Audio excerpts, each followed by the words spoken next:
लोकसभा चुनाव के अंतिम चरण के मतदान 1 जून को होंगे, लेकिन इस बीच 8 संसदीय क्षेत्रों में मतदान से महज 4 दिन पहले ही यह स्पष्ट है कि बिहार में रोजगार और नौकरी ने अन्य सभी मुद्दों को पूरी तरह से पीछे छोड़ दिया है।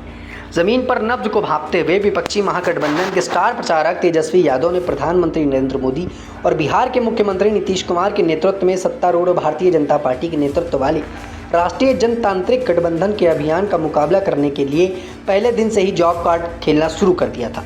अप्रैल की शुरुआत से लेकर अब तक चल रहे चुनाव प्रचार के दौरान महागठबंधन और एनडीए दोनों के नेताओं ने अन्य मुद्दे उठाए, लेकिन रोजगार और नौकरी के मुद्दे शहरी इलाकों की सड़कों से लेकर गांव की सकरी गलियों तक लोगों के बीच में चर्चा में हावी रहे।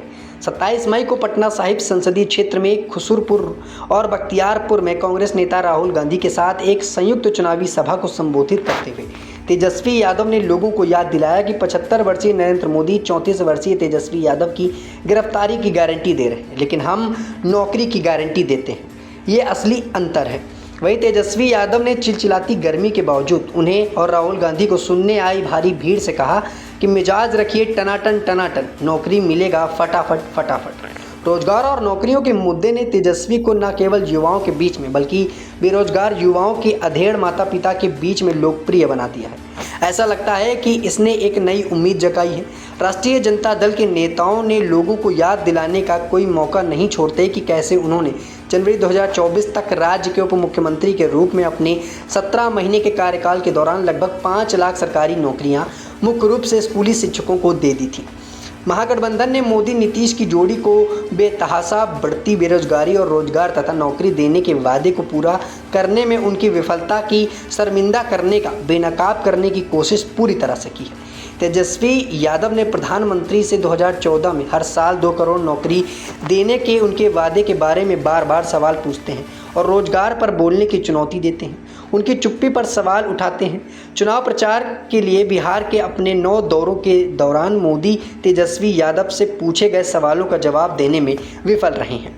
सोमवार को आरजेडी नेता ने कहा कि ये चुनावों में युवाओं के लिए रोजगार और नौकरी मुख्य मुद्दा है, जो नौकरी की तलाश में दर बदर भटक रहे हैं। विपक्षी दल इंडिया गठबंधन के युवाओं को 1 करोड़ नौकरियां देने का वादा किया है। उन्होंने कहा कि कई सालों से विभिन्न सरकारी विभागों में बड़ी संख्या में पद खाली पड़े हैं। एक अनुमान के अनुसार 30 लाख पद खाली होंगे और उन्होंने वादा किया है कि 70 लाख नए रोजगार पैदा किए जाएंगे। वहीं पिछले हफ्ते तेजस्वी ने नौकरियों के मुद्दे को एक नया मोड़ दे दिया। उन्होंने एक चुनावी सभा में कहा था कि तुम मुझे वोट दो, मैं तुम्हें नौकरी दूंगा। वहीं रविवार को आरजेडी नेता ने प्रधानमंत्री को एक खुला पत्र लिखा है, जिसमें उन्होंने रोजगार का मुद्दा उठाया है। उन्होंने मोदी सरकार पर संविधान की धारा 15 और धारा 16 के तहत वंचितों के लिए सरकारी नौकरियों के आरक्षण को खत्म करने का एक अनोखा तरीका खोजने का भी आरोप लगाया है। उन्होंने कहा कि यह सीधी सी बात है कि मोदी रेलवे, सेना और अन्य विभागों में सरकारी नौकरियों को समाप्त करके ऐसा कर रहे हैं। अगर ऐसी नौकरियों का निजीकरण कर दिया जाता है तो आरक्षण के लिए कोई जगह नहीं बचेगी। हमने संसद में बार बार मोदी से अनुरोध किया है कि हमें वंचित वर्गों को नौकरियों के लिए अवसर प्रदान करने के लिए निजी क्षेत्र में आरक्षण की व्यवस्था करें। विपक्ष के आक्रामक अभियान का सामना करते हुए मुख्यमंत्री नीतीश कुमार और राज्य में भाजपा अध्यक्ष 2025 से पहले अधिक नौकरियां देने का वादा करने पर मजबूर होना पड़ रहा है। बता दें कि एनडीए नेताओं के लिए चिंता की यह बात है कि रोजगार और नौकरियों के मुद्दे युवाओं के बीच में गूंज रहे हैं। वे तेजस्वी की चुनावी सभाओं में बड़ी संख्या में आ रहे हैं। स्नातक की डिग्री प्राप्त बेरोजगार युवा अनुज कुमार ने न्यूक्लियर को बताया है कि एक कहीं ना कहीं